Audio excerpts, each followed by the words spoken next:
नमस्कार दोस्तों, स्वागत है आपका ब्रेन रूट क्लासेस के अंदर।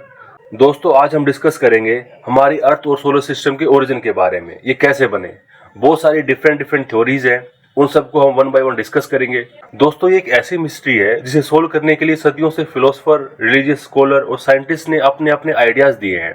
सबसे पहले एक इम्पोर्टेंट बात हमें समझनी जरूरी है, अर्थ और सोलर सिस्टम के ओरिजिन को लेकर कोई एक सिंगल आइडिया नहीं है जिस पर 100% कोई एग्री करता हो।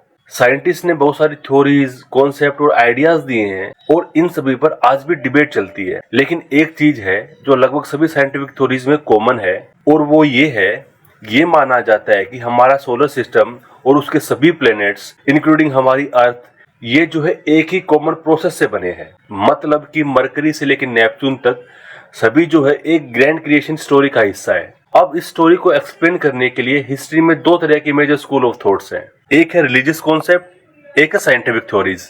दोस्तों अगर बात करें रिलीजियस कॉन्सेप्ट्स की, ये सबसे पुराने एक्सप्लेनेशन है जो साइंस पर नहीं बल्कि माइथोलॉजी, रिलीजन और फेथ के ऊपर बेस्ड है। हर कल्चर और रिलीजन में क्रिएशन की एक अपनी कहानी होती है जो सेक्रेट बुक्स के अंदर बताई गई है। ये कहानियां हमें मोरल और स्पिरिचुअल गाइडेंस देती हैं। दोस्तों इसका एक फेमस हिस्टोरिकल एग्जांपल है, आर्क बिशप उशर ने दिया था। इन्होंने क्या बोला कि अर्थ का जो ओरिजिन है, अर्थ का जो जन्म है वो 23 अक्टूबर 404 बीसी को सुबह 9 बजे हुआ। दोस्तों अब ये जो है अपने समय की एक सीरियस एकेडमिक अटेम्प्ट थी, लेकिन आज साइंटिफिक कम्युनिटी इसे एक मिथ मानती है क्योंकि साइंटिफिक एविडेंस, ऑब्जर्वेशन या टेस्टेबल प्रेडिक्शन पर बेस्ड नहीं थी। उसके अलावा बात करें साइंटिफिक कॉन्सेप्ट्स की, ये मॉडर्न अप्रोच है जो साइंस, लॉजिक, ऑब्जर्वेशन और एविडेंस के ऊपर बेस्ड होती है।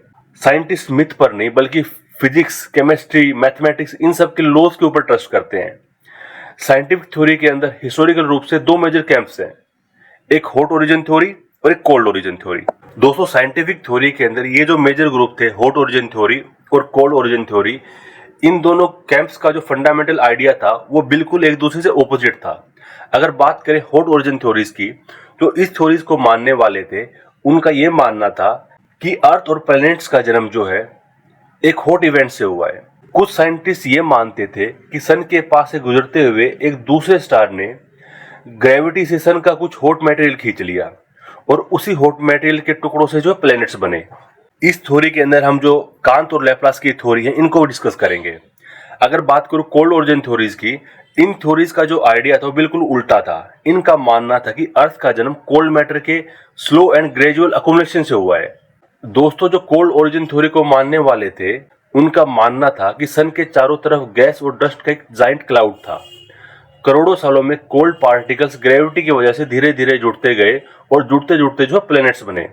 तो दोस्तों यहाँ पे हमने देखा रिलीजियस कॉन्सेप्ट फेथ पर आधारित है, वही साइंटिफिक कॉन्सेप्ट जो है एविडेंस पर आधारित है। और साइंस के अंदर भी हॉट ओरिजिन और कोल्ड ओरिजिन के दो अपोजिंग आइडिया के बीच भी एक लॉन्ग डिबेट चली है।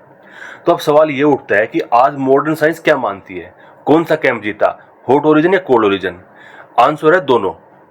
इन दोनों आइडियाज के बेस्ट पार्ट को मिलाकर साइंटिस्ट ने एक कंप्लीट पिक्चर बनाई और वो मॉडर्न थ्योरीज क्या है ये हम अपने नेक्स्ट पार्ट के अंदर डिस्कस करेंगे। आज हम इस कॉस्मिक डिटेक्टिव स्टोरी के पहले लीड इन्वेस्टिगेटर से मिलेंगे। हम टाइम में ट्रेवल करके 18वीं सेंचुरी में एक ऐसे एरा में पहुंचेंगे जब साइंस, रीजन और लॉजिक की एक नई शुरुआत हुई थी, जिसे बोला जाता था एरा ऑफ एनलाइटनमेंट। इस टाइम बहुत सारे फिलोसोफर, साइंटिफिक एक्सप्लोरेशन हुए।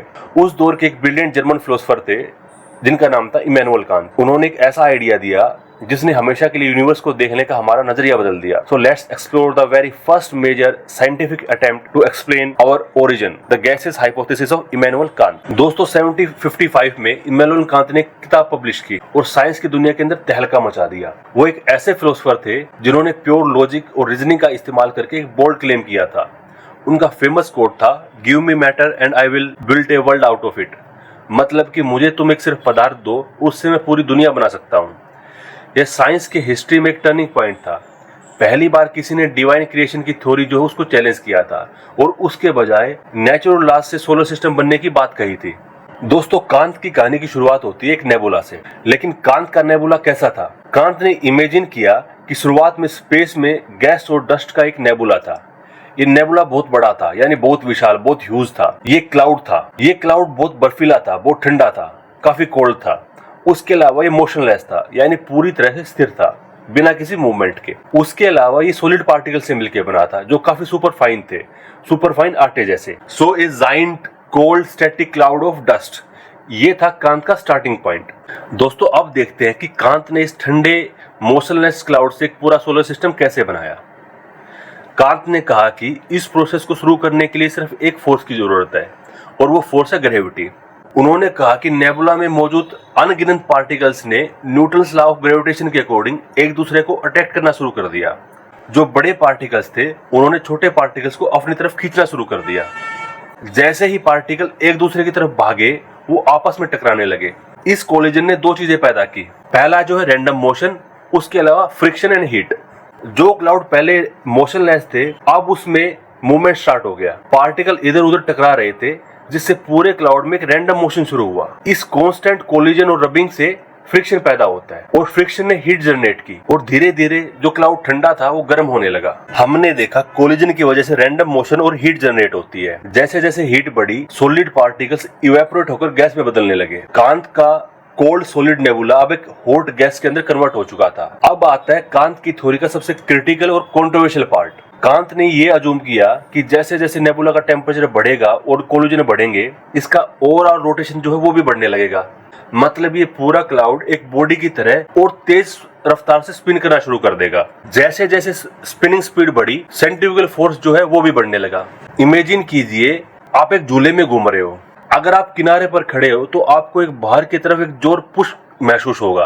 कांत ने इमेजिन किया कि नेबुला इतनी तेज घूमने लगा कि उसने इक्वेटर यानी कि जो बीच का ये जो हिस्सा है यहाँ से मैटर के रिंग्स टूटकर अलग होने लगे और स्पेस में बाहर की तरफ फेंके जाने लगे। एक के बाद एक कई रिंग्स अलग हुए। बाद में यही रिंग्स ठंडे हुए और ग्रेविटी के कारण कंडेंस होकर प्लैनेट्स बने और जो जाइंट हॉट मास सेंटर में बचा वो हमारा सूरज बच गया। दोस्तों कांत का जो आइडिया था काफी ब्रिलियंट था, पर जब बाद में साइंटिस्ट ने इसे फिजिक्स के लॉज के ऊपर परखा तो इसमें बड़ी बड़ी खामियां दिखाई दी। सबसे पहला और सबसे बड़ा सवाल ये था कि रोटेशन आया कहां से। फिजिक्स का एक फंडामेंटल लॉ है जिसको बोला जाता है law of conservation of angular momentum. ये लॉ कहता है कि अगर कोई सिस्टम शुरू में मोशनलेस है तो वो बिना किसी बाहरी फोर्स के अपने आप स्पिन करना शुरू नहीं कर सकता। कांत का आइडिया कि रैंडम कोलिजन से एक रोटेशन पैदा हुआ साइंटिफिकली इनकरेक्ट था।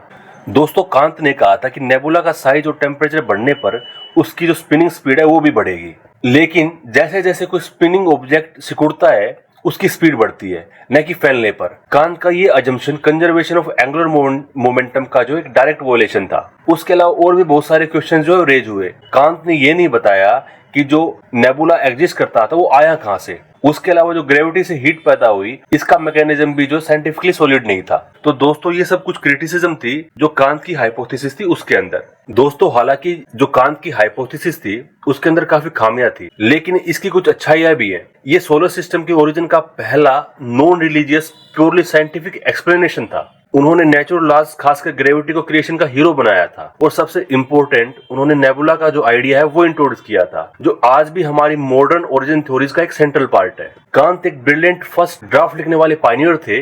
दोस्तों उनकी गलतियों ने फ्यूचर साइंटिस्ट जैसे कि लैप्लास इन सबको एक सही डायरेक्शन दी और एक बेहतर मॉडल बनाने के लिए इंस्पायर किया। साइंस में हर एक फेल्योर एक सीढ़ी की तरह होता है जो आने वाले साइंटिस्ट को सोचने पर मजबूर करता है। तो यहाँ पे हमारी गैसेस हाइपोथेसिस जो कंप्लीट होती है। उम्मीद है आपको समझ में आया होगा। अगर दोस्तों आपको ये हाइपोथेसिस अच्छी लगी हो तो कमेंट करके जरूर बताएं, अपने दोस्तों के साथ शेयर करें और बेल आइकन को दबाना बिल्कुल ना भूलें ताकि हर नए लेक्चर की नोटिफिकेशन आपको टाइम पर मिलती रहे। मिलते हैं अगले वीडियो में एक और नए टॉपिक के साथ, तब तक के लिए धन्यवाद।